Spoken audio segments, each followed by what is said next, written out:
Hello, magandang buhay. Ang pag-uusapan po natin ngayong araw na ito ay isang uri ng halaman na bagamat madalas po natin siyang nakikita sa ating kapaligiran, nakakalimutan natin o posibleng hindi natin alam ang kanyang pangalan. Basta ang alam lang natin ang halamang ito ay may magandang mga bulaklak. Ang tawag sa halamang ito ay Portulaca grandiflora o mas kilala sa tawag na alas 10 or 10 o'clock flowers in English. Ayan po, no?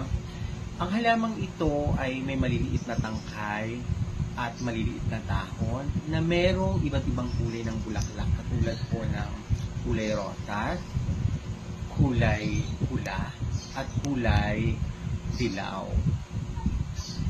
Ang halamang ito ay nagmula sa succulent o miyembro ng succulent plant at maaari din po natin siyang gawing house plant. Sinasabing ang halamang ito ay may antioxidant properties at antibacterial na kung saan ginagamit sa pagpapagaling para mapadali ang paghihilom ng sugat. Sa tradisyonal na paniniwala o sa matatandang paniniwala, ginagamit